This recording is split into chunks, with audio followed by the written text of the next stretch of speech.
Welcome to our Grand Rounds today. I'm Gerald Winslow, the Director of the Center for Christian Bioethics. Over here you'll see how to contact us if you have a good idea you'd like to have us pursue or you'd like to learn more about the Center. We do have upcoming programs. Let me mention one that you'll be on the lookout for next fall that I think will be interesting on October 17, if you keep the calendar out that long.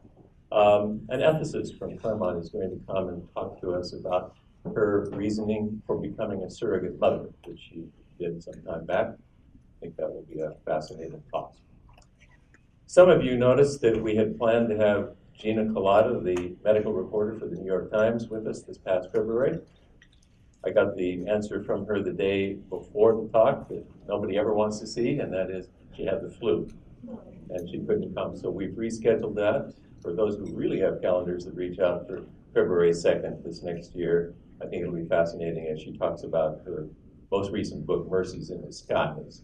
It's a medical detective story for finding a brain disease that's genetically linked and a disease that has affected Melinda in some personal ways in the past. So February 2, something to be looking forward to. We have many other programs coming along, and you'll see the posters for those. Today, we have a program that you noticed, and that's why you showed up, on how it might be possible to be sued if you're an ethics committee or an ethics consultant. And since I see some of the members of our ethics committee here today, I would expect their undivided attention, along with all of those who might aspire to that role. I'm on our ethics committee here for the hospital as well, so I've been fascinated to know what the answer is going to be from our two speakers. Let me introduce them. They'll speak in the order that I'm mentioning them, and then afterwards they'll field your questions. The first is Dr. Grace Oei. Grace is the director of our clinical ethics service here for all of Loma Linda University Health. She has a graduate degree in ethics. She's also a physician who specializes in pediatric intensive care. And she's also the associate director of the center. The other speaker today is Dr. David Chooljian. David is a pulmonologist who works primarily at the Veterans Administration Hospital down the street, but he also teaches our medical students here. He has a law degree and is a member of the bar here in the state of California, in addition to being a pulmonologist at the VA. He also has done a fellowship in ethics through the VA system, so we're uncommonly blessed to have Dr. Chooljian on our team here, teaching our medical students as he does the third-year students here. So let me ask you to welcome these two to our podium, and let's hear what they have to say.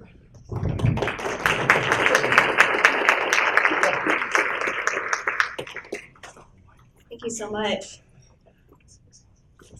I always try to start everything off with a joke, especially a topic that can be somewhat serious, as this one is. So here's a medically themed joke.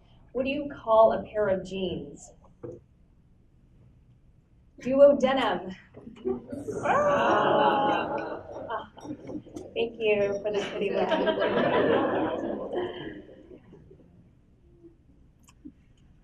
So David and I have no monetary conflicts of interest to disclose. I do want to say, since this is dealing with elderly patients, my husband is a managing attorney with the Elder Disability Law Firm in Redlands.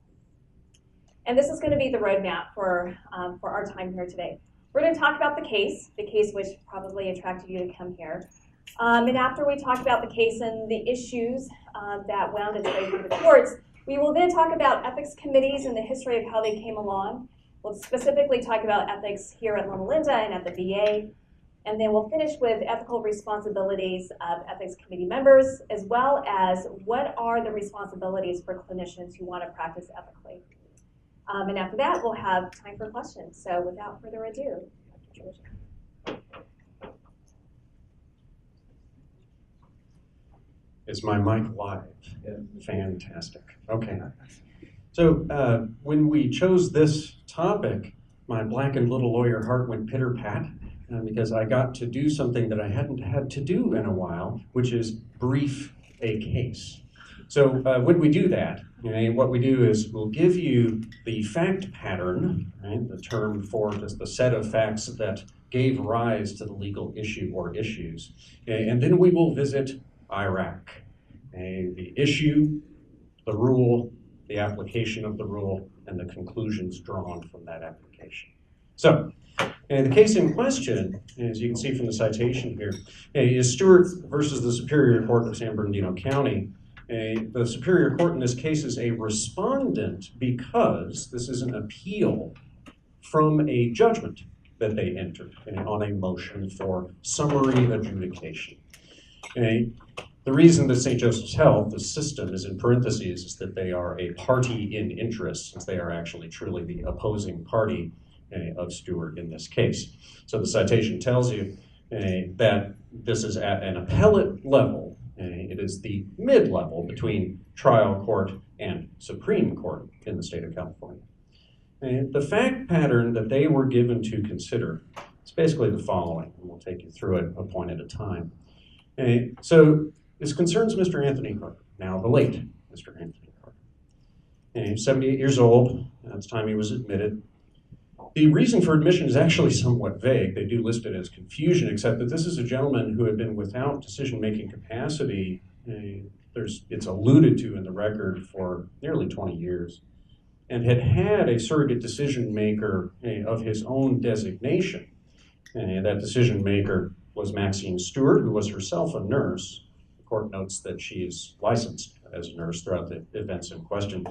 And she therefore is empowered to make medical decisions on his behalf. Not uncommonly in the court record, just as occurs in the medical record, I'm sure many of you know, she's referred to in many different ways in terms of the underlying relationship here. You've got notes that say girlfriend, you've got notes that say partner, you've got notes that say wife. The court actually took the time to say, regardless of what we call her, she's the durable power of attorney for healthcare. So he gets admitted, and then within a couple days, the physician, who is not explicitly named, but functionally he's the attending physician, starts talking with Ms. Stewart about hospice, but then also simultaneously about inserting a tube into the stomach for nutrition. Patient's, of course, on monitoring, and on that monitoring is noted to have these pauses in his heartbeat. And they describe them as 4-second pauses in a sinus rhythm. So in addition to this proposal to insert a gastric tube, they actually expand that plan to include inserting a pacemaker. They try to do that as early as the 7th, so within a week of his admission, except that Ms. Stewart, acting as a surrogate decision maker, consistently refuses. And she gives as a basis of that refusal the fact that he's been diagnosed with severe sleep apnea, certainly at least 2 years prior to these events. They actually had a consultation performed by a pulmonary and sleep physician on the 7th when they were first going to insert the pacemaker that actually stated, yes, these pauses in the heart rate can indeed be due to untreated sleep apnea. If he's putting himself, in essence, through a stress test every night because his airway is not being maintained in a wide open position, then yeah, you'll have heart rate variability according to that. And so you actually get a recommendation at that time saying, well, either you should treat the sleep apnea and see what happens with the heart rate, or you should restudy him to see if he still has the sleep apnea that had previously been established. And if he doesn't have sleep apnea, but does have the pauses in his heart rate, then the two are not connected and you would need to intervene on the heart rate itself. Instead of seeking out the second opinion that the surrogate decision maker requested, in much the same way that the Dr. Denton here, chose not to pursue her suggestion of parenteral nutrition, so getting nutrition in through the vein rather than putting a tube directly into the stomach.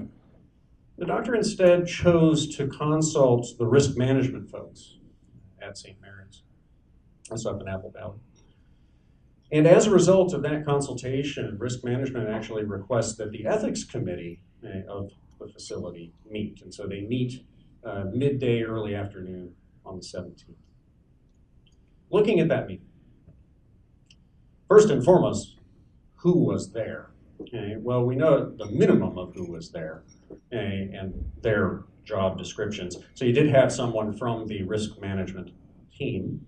You had a case manager, you had someone from social services, You had this physician, the attending physician, but no other physician. So for example, not the cardiologist who was being asked to put in the pacemaker, not the pulmonary and sleep physician who had made that consultation about the relationship between sleep apnea and the heart rate issue.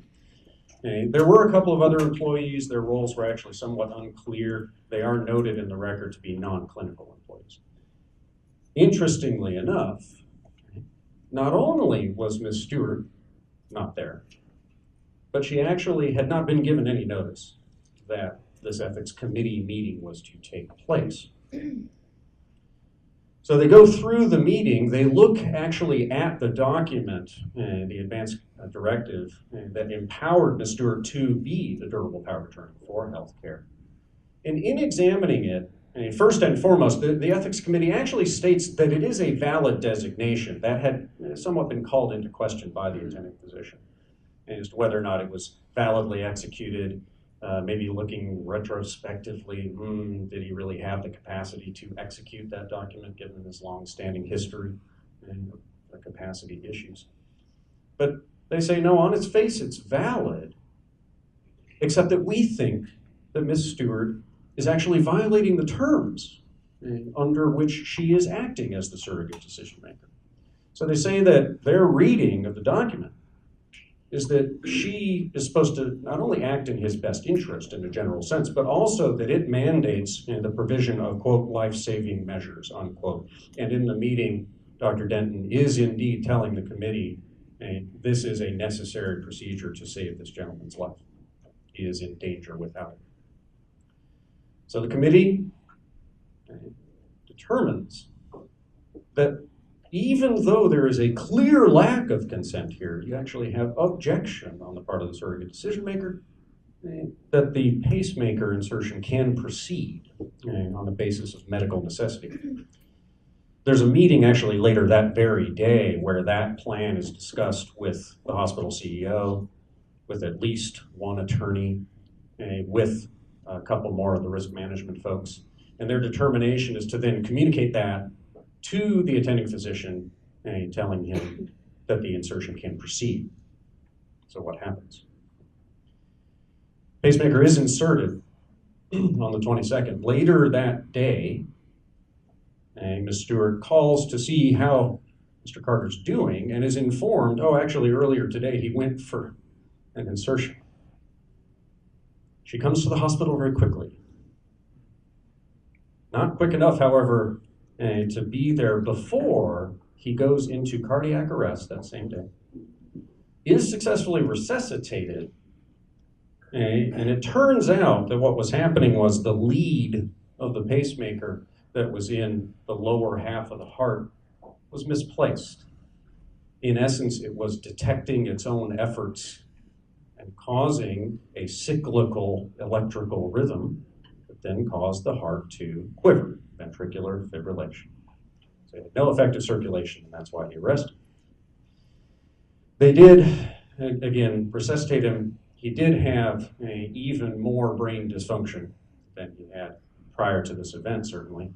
They ultimately ended up removing the pacemaker 2 days later, and he actually survived to discharge, but he required a significant amount of skilled nursing care after these events took place. He did ultimately die the following year, now what, about 5 years ago. So, as you might imagine, the Stewart files suit, wends its way through some procedural elements, and the parties, as they often do, file for summary judgment.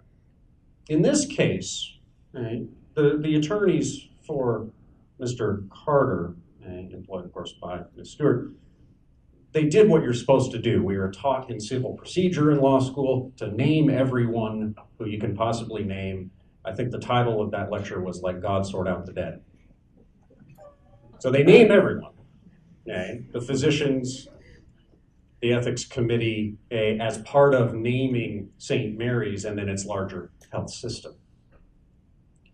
The parties then do, as they commonly do, file for summary judgment. And part of the filing on the part of St. Mary's is they say, look, Ms. Stewart is asking for causes of action against us yes, there's causes about medical negligence, right, as we would commonly think here. And indeed, in a little bit of a peccadillo, perhaps, St. Mary's attorney actually says in one of the hearings, it's one of my favorite parts of the record, that, well, if anything, Your Honor, this is just a concrete case for medical negligence.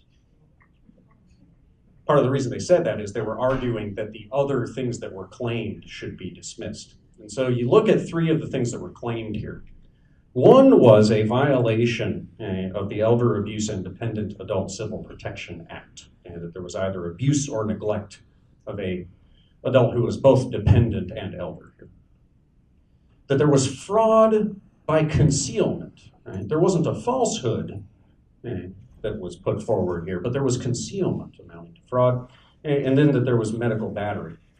St. Mary's says, well, no, we shouldn't be liable for any of those things. We think it's plain that we can't be held liable for any of those things. Therefore, we move for summary judgment that those are not valid causes of actions.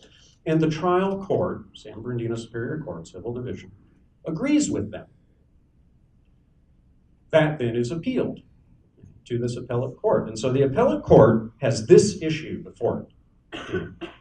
They have to look at that summary judgment and say, if we take all the facts just on their face as they're presented to us, so we don't have to decide if the facts are true or not, and we look at those facts in a way that is most adverse to the people who are bringing this appeal to us. In other words, we're going to look at the facts and say, every fact that's kind of 50-50, we're going to say it works against Stewart's case. Would there still be the possibility that a jury would have a question that they would need to answer here? If so, then giving summary judgment is inappropriate. Summary judgment is supposed to be for slam dunk situations. If there is a possible question that could reach a jury here, that's not a slam dunk, and it needs to go to trial. So they had those three issues to decide on. Now, that's the I in Iraq. What's the R here? And the rules in law, of course, can come from statutory law or from common law. Right? So the statutes, of course, that the legislature passes. And the common law is, of course, our collected judicial decisions in a given area of law. And especially in the internet age, that's actually easier to find than it used to be. And I kind of overlapped where I had to actually look at these things called books in the law library. It's very strange, I know, to many. So, in this case, there's a mix of rules by the specific issue. So looking at this issue of neglect, you look at the actual statute, which is in the Welfare and Institutions Code here. And I've put an emphasis on what's going to be key in that language. The act, as it made its way into the statute, says that you are committing neglect if you fail to exercise the degree of care that this reasonable person in a like position would. Well, who is that? A reasonable person. How many reasonable people have you really met in your lifetime? And in the eyes of the law, the reasonable person is actually a community standard. So you take a person in that same situation and say, okay, what would the community of similarly situated people, so for example, a physician dealing with that set of problems, do in this case? If you deviate significantly from that, then you've got a problem. If you are within the potential range of behaviors of the community, that's reasonable. Now, that reasonable person has to be doing something to address a fundamental need. And then there's an element of recklessness, which is an escalator in terms of the punishments that you can give under the Act. For this idea of fraud by concealment, a key phrase here is that you have a duty to disclose something and then do not do so. A lot of the time that the court spent here was on whether or not that duty existed. Last but not least, the idea of medical batteries, I'm sure many of you know, and it's the idea of a touching without consent. That includes, by the way, for medical procedures, if the procedure you end up doing is significantly different from the one that you did get consent for. So certainly it's an issue if you didn't get consent at all. and it was necessary, so a non-emergent situation. But one key here that the court explores is this idea of how connected your actions are to an unwanted touching. So let's apply these rules to this particular case. When it comes to neglect, the application of this issue of fundamental need and whether or not a need was being addressed, the court really harped on the idea, understandably, that ensuring autonomy in dealing with one's medical care is a fundamental need and does need to be addressed by healthcare providers. Part of doing that is ensuring that if that autonomy is in question or is actually being overridden, that there is a due process that occurs. And it gives the example that if you're going to have a judicial proceeding about a patient, in this case, they were actually talking about a surgery, but for any treatment of a patient, they said if you exclude the patient from that proceeding, then there's a due process problem. The patient doesn't have the opportunity to be part of the process. Okay. This language was a little bit eye-opening. The first characterization of the ethics committee meeting there as a sham actually comes from one of the expert witnesses that was called to testify, a longtime chair of an ethics committee at a Southern California institution, who characterized it literally as a sham. And he said that there absolutely should have been a representative of the patient, that the surrogate should have been alerted to this, and indeed actually said that this should have been addressed by the courts, which is something that we don't generally like doing as ethics consultants, unless it's really necessary. Now, the court themselves did characterize the ethics committee meeting here as one-sided, entirely one-sided. Okay, again, saying it was set up almost purposefully to not involve the surrogate or a representative of the surrogate. As far as the concealment issue, they did find that there was a duty to disclose that this meeting was going to happen and what its implications were.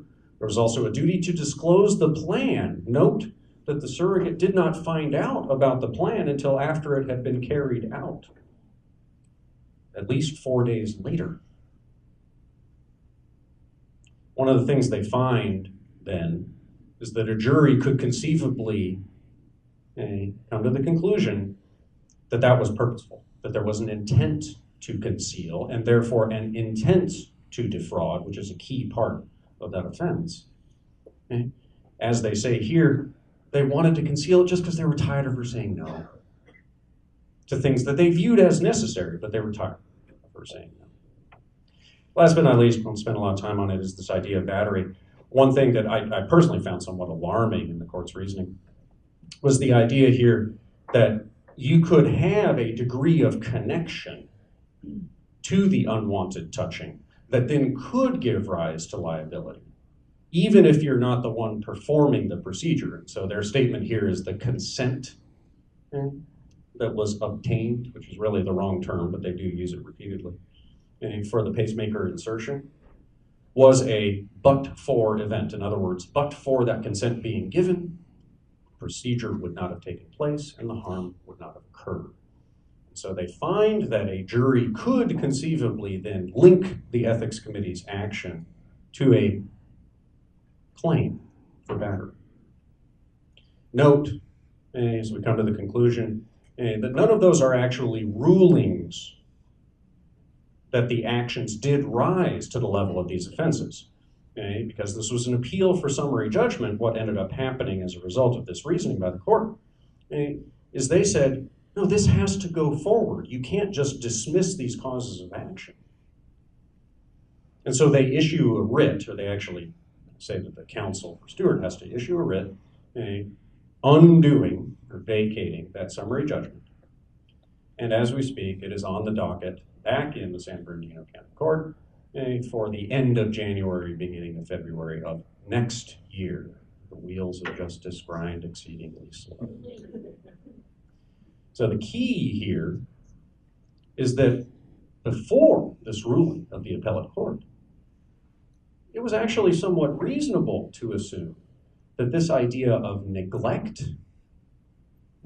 couldn't be fulfilled. There was no conceivable way that you could neglect someone by doing something, which in essence was St. Mary's argument. They're saying, we convened the ethics committee. They did what they do. How can that possibly be neglect? And the court said, here's how. If you do it wrong, it could be neglect. And as you might imagine, there's a lot of plaintiffs' attorneys who have sat up and taken notice of this decision since it was published in October. Dr. Oei will tell you how the ethics committee got to this point. Well, who knew you could be sued for serving on an ethics committee? And certainly in the 1960s, there wasn't even the conception or the notion of an ethics committee. Probably the very first time that a need for an ethics committee was really assumed to arise was when we started to develop something called dialysis, and specifically repetitive dialysis. So Dr. Scribner developed a shunt that allowed patients to get dialysis recurrent treatments of dialysis. Prior to this, whenever they did dialysis, it used up an artery and a vein, and then they could no longer use that artery and vein.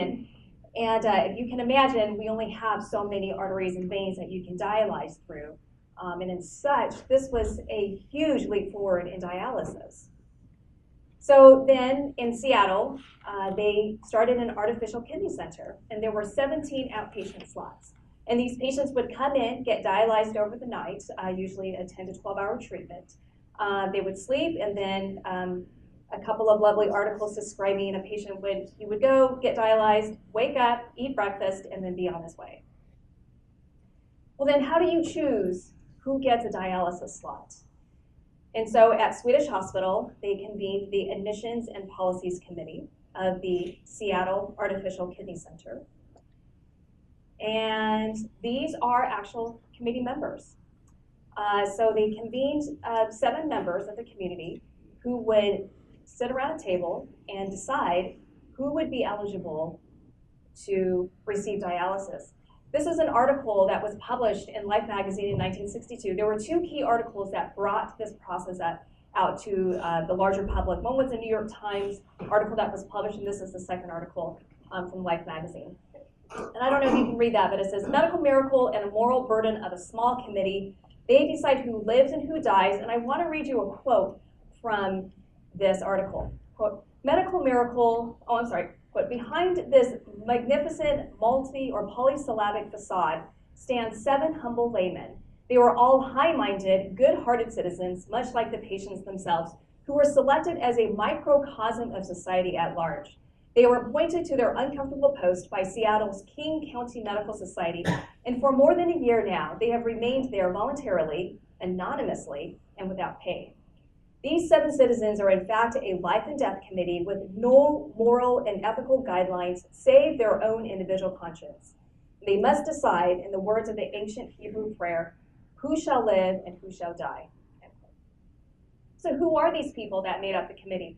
Well, here are the professions. There was a lawyer, a minister, a banker, a housewife, an official of state government, a labor leader, and a surgeon.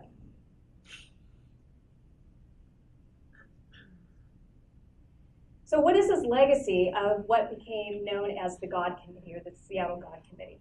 Well, multidisciplinary, sure.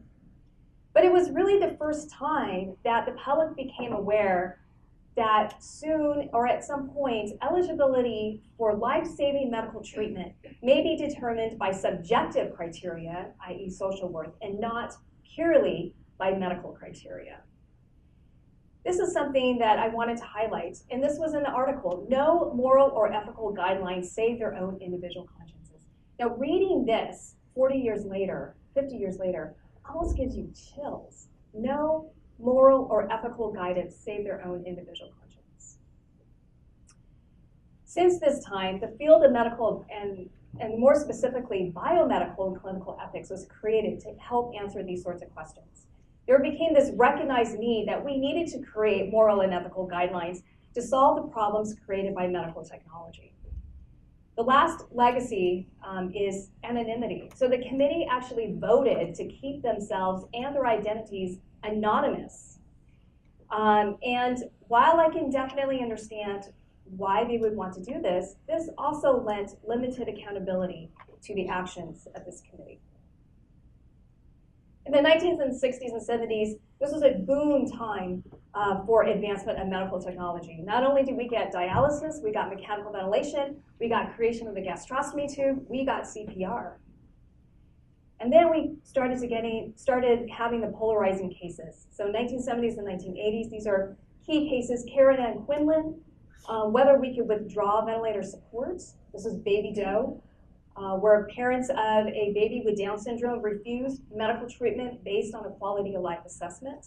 And then, of course, Nancy Cruzan, whether it was permissible or legally, whether it was legal to withdraw artificial nutrition and hydration. So because of these cases, because of the huge leap forward for medical technology, the AMA and the AAP released statements in 1984 recommending the use of multidisciplinary ethics committees. And really the impetus behind this was, well, better we do it, better hospitals and physicians and clinicians and community members regulate this process than to have the courts do it. 1984, the President's Commission released a report that recommended the establishment and use of ethics committees in hospitals. And then really the big turning point, 1992, Joint Commissions required hospitals to have a mechanism for dealing with ethical issues in clinical care. Previously, it had been a recommendation. Now Joint Commissions required it. And the upshot is that by the early 2000s, greater than 90% of hospitals had ethics committees. Well, what do these ethics committees do then? Great question. There was a study that was commissioned in the early 2000s. 100% worked on developing institutional policy. 86% of these ethics committees had clinical decision-making powers, meaning that they helped perform clinical ethics consultations, they helped influence clinical decision-making, and 5% of committees actually issued binding decisions. Is this all legal? Well, it depends on what state you live in. But yes, there are various states around the country that have given authority for hospital ethics committees to do a variety of things related to making decisions for patients. Georgia, Tennessee, Alabama, and Arkansas specifically give authority for ethics committees to make decisions for underrepresented patients. In Texas, an ethics committee can be the forum of last resort for deciding whether a treatment is futile. And then there are some states, including such as Hawaii, who will grant immunity to ethics committee members from criminal or civil liability. The bottom line is that hospital ethics committees do all sorts of things. And all of the available evidence really shows us that the committee's activities is generally dependent on who is leading it. What do we do here at Loma Linda? Our ethics committee is a subcommittee of medical staff. And by our charter, it has to be chaired by a physician who is a medical staff member. There needs to be representation from the Center of Christian Bioethics and also nursing. What do we do? Our ethics committee, and I am a member of our ethics committee here, our ethics committee really is responsible for three main things: policy creation and review, consultation service oversight, and this is our clinical ethics consultation service, and then also ad hoc participation in clinical ethics consultation. So our ethics committee does not routinely participate in ethics committee consults, or I'm sorry, an ethics consult, because we have a clinical ethics consultation service that reports to the ethics committee for its oversight. Our consultation service is in an individual consult model. However, there is an option to convene the ethics committee for particularly difficult or problematic ethical dilemmas. So this is an example. A few years ago, we noticed that there were a number of ethics consults for decision-making for unrepresented patients. Now, we don't live in the number of states that actually allow friends or other people with related interests to make decisions on behalf of unrepresented patients. And in California, literally, there is no statute or there is no law that determines how decisions should be made for unrepresented patients. So we here at Loma Linda University, under the Bioethics Committee, created this policy. So the Ethics Committee wrote and passed the policy and is responsible for the oversight. And the clinical ethics consultants and other clinicians are responsible for carrying out this policy. This policy authorizes a multidisciplinary committee specific to the interests of the patient to make decisions for that patient based on the best interest standard. It is important to note, though, that this multidisciplinary committee is not a subcommittee of the Ethics Committee. This is a multidisciplinary committee that's authorized by a policy that was written by the Ethics Committee. These decisions are binding. That's our process over here at Loma Linda, and Dr. Chooljian will take us through the process at the VA. So a number of years back, the VA, in its passion for centralizing things and making them standardized, came up under the leadership of a very good ethicist, Ellen Fox, with this idea of integrated ethics. And the best way to explain it is through this kind of iceberg model that they came up with. The idea here is that in a large organization, and certainly the VA qualifies at that, that on the surface you'll have decisions or actions that might raise ethical conundrums or at least concerns. But really, that actually reflects two other layers. Just under the surface, right, it might indicate a problem with the system or the processes the system uses. And then deeper than that, and largely controlling of that, is the environment and culture that are promulgated by that institution. So the idea of having ethics elements within the organization that dealt with those three areas got carried out in the following way. The surface was dealt with, or is dealt with, by consultative ethics. Yes, you do have a ethics consultation service, much as you do here, and then a consultative ethics committee that oversees those activities. As far as what's going on just under the surface with those systems and processes issues, there's this idea that you have someone dedicated to preventive ethics. So do we have a problem getting these advanced directives completed and visible to people? If so, then what can we do as a system to change the processes by which we get those completed and visible? And then the larger issue of the culture, right? How do you ensure that ethics are valued within the culture? Well, that speaks to the leadership and its ethics. And so you want to make sure that the leadership of facilities and networks and the larger system are all involved in these ethics activities. So at Loma Linda, as a facility, we have our charter for the Consultative Ethics Committee. The larger goal here, as you see, is really about the performance and communication of clinical ethics consultation. And a big part of that is actually seeing the larger patterns in it, as we'll talk about here. For specific charges underneath that overall goal, there's this idea that we use a fairly standardized approach, which I'll go into here, when we're dealing with case consultations specifically. The A there is for assembled the pertinent information. We'll talk about that as a duty of a good ethics committee member. You are also, under this charge, supposed to communicate directly with the key participants in a case consultation. They pertain to the case we have discussed today. And you're supposed to document, and notice, by the way, that there's actually a separate charting system just for the ethics consultation process.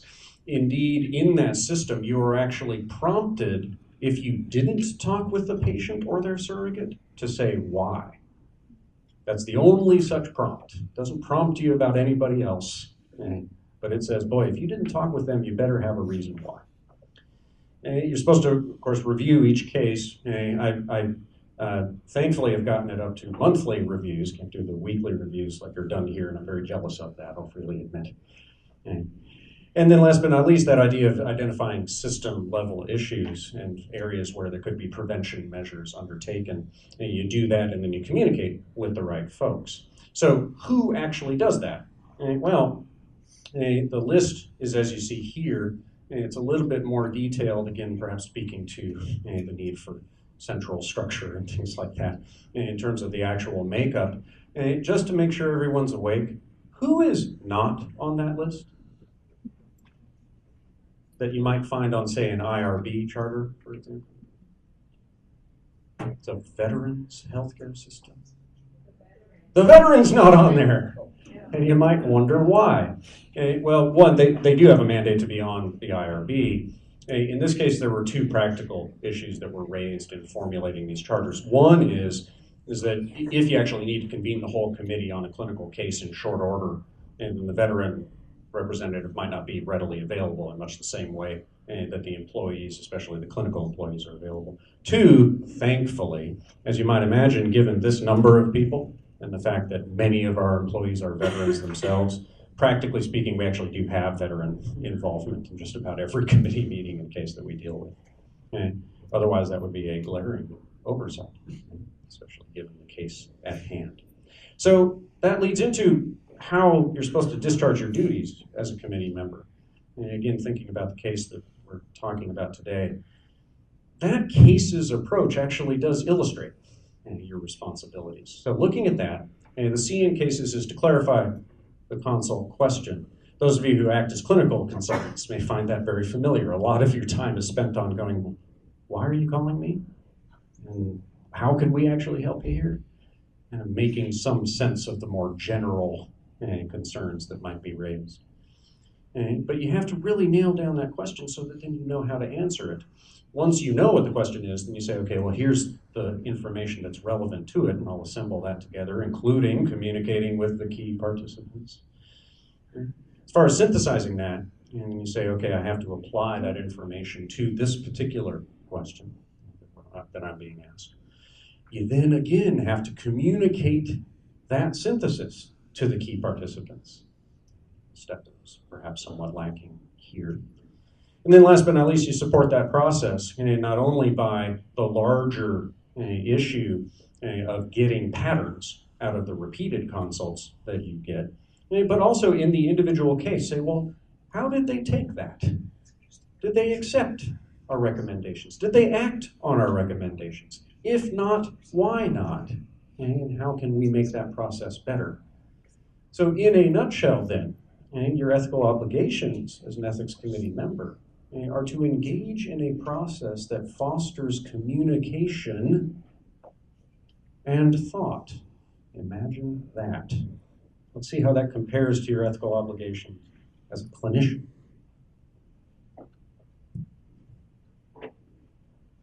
Hopefully going through the cases algorithm is familiar to you, especially if you're a clinician.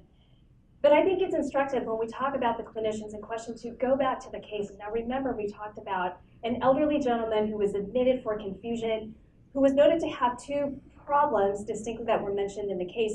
One is a long pause in the cardiac rhythm, and the second is malnutrition.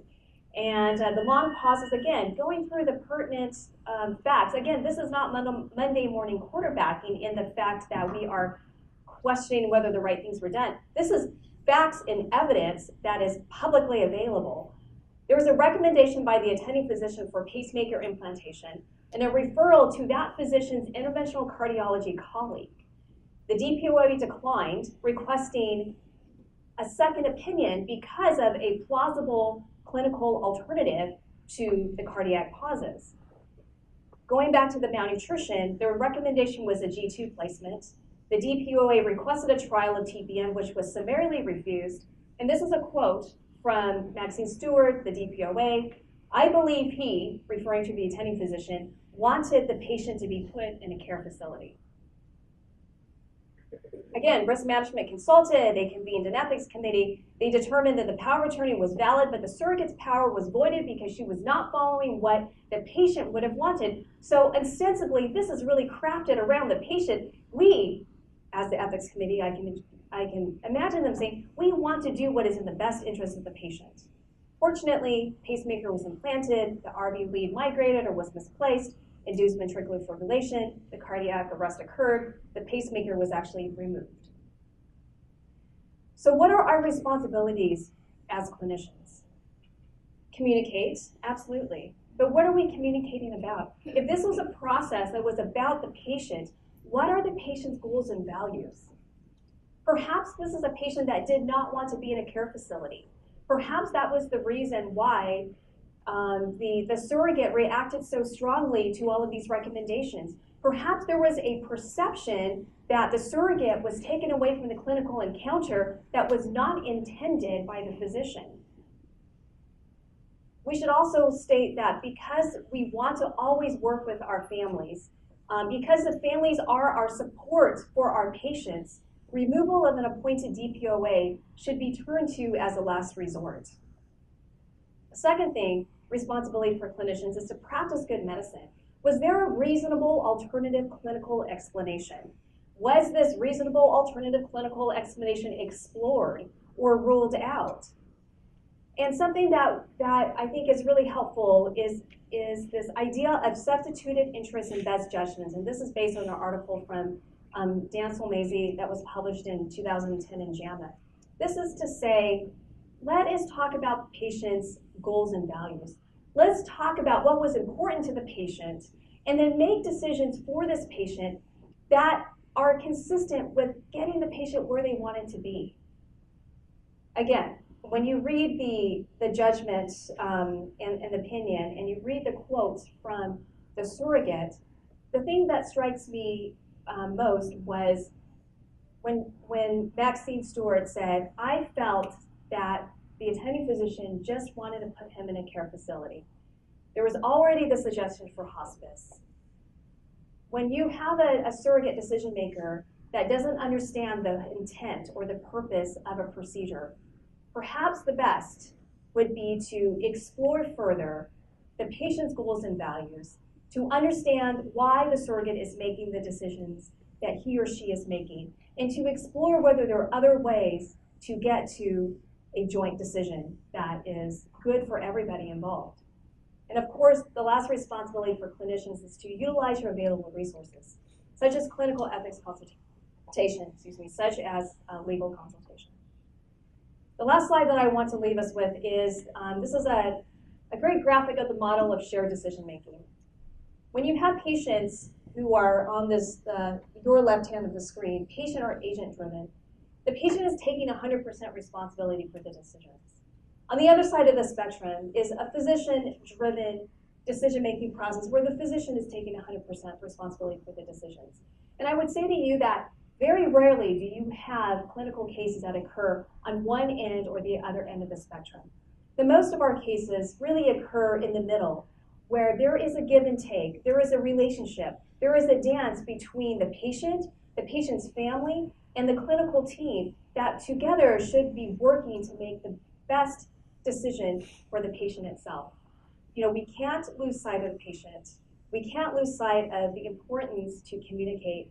And while I don't doubt that everybody involved in this case truly wanted to do what was in the best interest of the patient, to take the patient out of the equation, to not adequately inform or communicate with our patients and their families is considered now legally to be a violation of due process. That's really it for what we had. We wanted to leave some time to take some questions, and we've got a little over 10 minutes. So yes, I saw this hand here. You want to do Mike?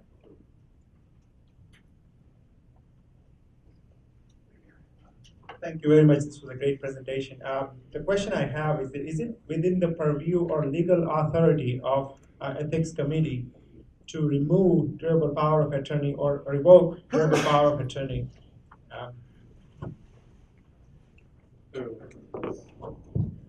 As far as authority goes, to actually remove the person or revoke the document, they have authority to do neither. Right? Really what happened here was the ethics committee advising you to ignore the dissent of the surrogate decision maker. That's part of the point that was made by the expert witness, and when they were saying you really would have needed to go to court to do this. The this, in that case, is to actually formally revoke the durable power of attorney for health care. That is a determination that needs to be made by a neutral third party. And in as much as we try to remain impartial as ethics committees, we are still in the employ of our parent institutions. So in the eyes of the court, we're not as impartial as we might like to believe we are. So in a situation where you have a case where you truly believe that durable power of attorney is not doing things in the best interest of the patient, patient's values you can't determine because patient is nonverbal. So you would not know that, but every person sitting in there, including multiple physicians and the ethics committee, all agree that this person who is a durable power of attorney for healthcare is not behaving in the best interest of the patient. What should the ethics committee do then? So as far as the question goes, right, in a situation where there's general agreement that the surrogate is not acting in the best interest of the patient, as far as the immediate answer, when it comes to ethics committees and ethics consultation, the basis by which you've come to that conclusion is the basis that you need to present to the surrogate themselves. Because presumably you have a reason. You have a reason that you're saying, boy, either you're not acting in the patient's best interest, or we actually have some sense of what their wishes would be in this specific situation. We think you're not following them. The basis by which you come to that conclusion is then the start of the conversation with the surrogate.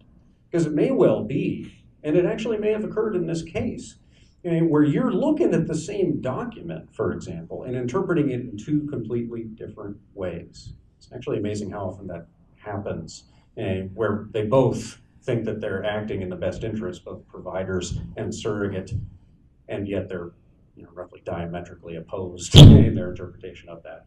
Sorry, just making sure everyone's awake. The court side of it would be, you would be asking the court to invalidate, and in so doing, you would be asking for a court-appointed surrogate, often called a guardian ad litem, right? So their authority is limited to dealing with a particular issue. So for example, if a guardian ad litem had been named here and for the purpose of figuring out whether or not pacemaker insertion was truly warranted, then that's often what you're seeking to have happen. I don't want anybody to leave this presentation thinking that we can never invalidate a surrogate who is not acting in the patient's best interest. That's really not what we're saying. What we're saying is that if this is a surrogate who is truly not doing what's in the best interest of the patient, there is a certain due process that we have to go through in order to prove that point.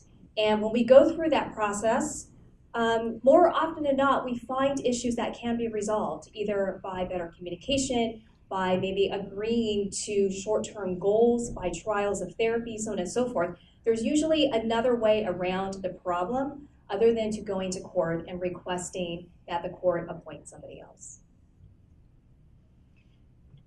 I have a question that you could perhaps answer fairly simply about the relationship between the ethics committee, the hospital ethics committee, and the multidisciplinary committee, both of which you described earlier.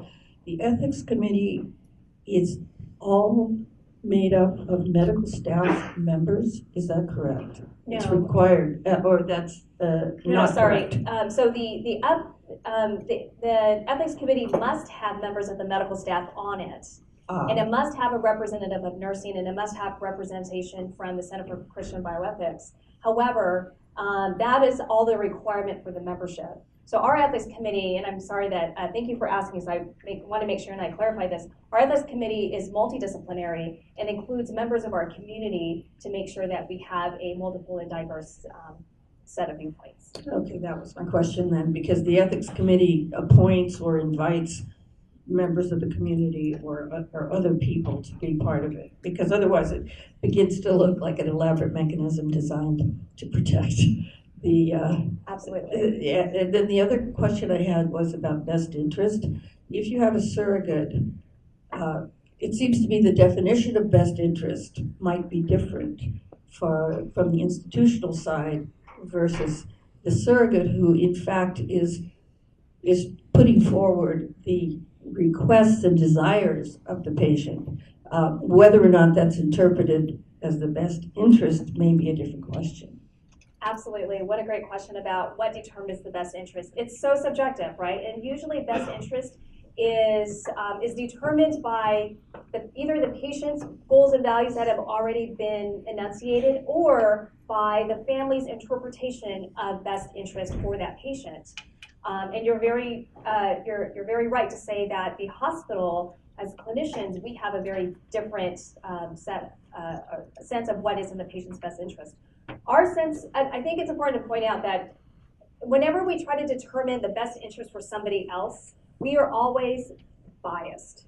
And while we can never get rid of our biases, we should at least be open and honest about the biases that we bring to the table. So in our own process, medical decision-making for unrepresented patient, when we truly talk about best interest, we want to use commonly accepted community values to determine best interest. And these values are, for example, relief of pain and quality of life over quantity of life. And we understand, though, the bias inherent in these commonly accepted values, right? There are biases. These are the biases of able-bodied people who are able to deliberate in such a way.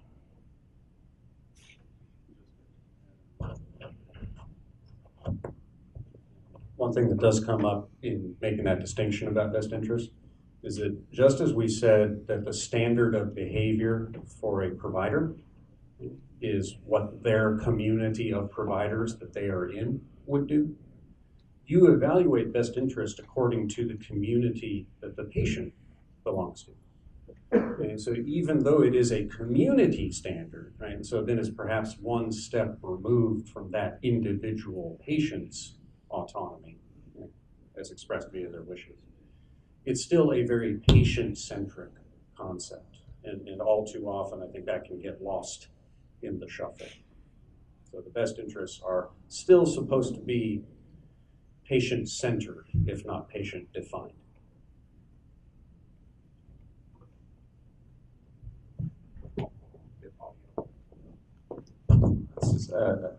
Maybe you can make a little prediction, either of you or both.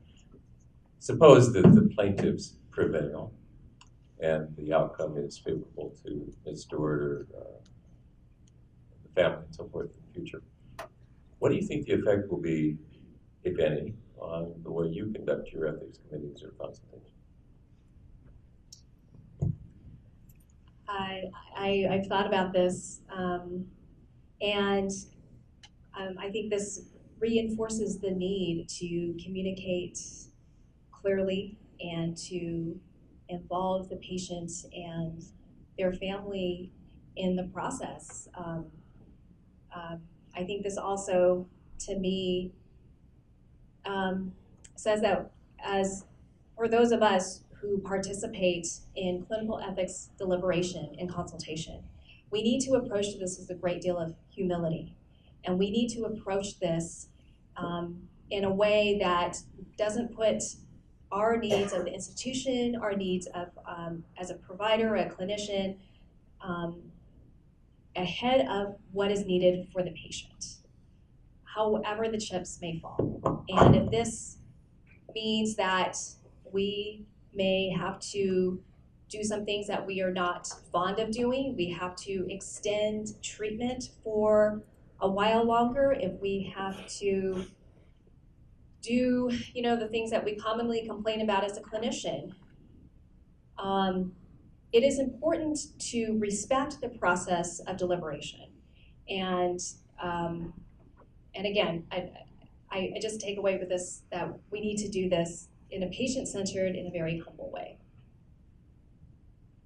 I would generally agree with that. I think the direct response to your question, thankfully, and I can give you the direct response because we're almost out of time, is that it actually probably won't change how we practice now as ethics consultants and how we deliberate as an ethics committee, because it's already so centered on involving the patient or their surrogate. I think what will come out of this, if not this case, so I think there's a pretty high settlement probability in this case, and so it won't generate further opinions.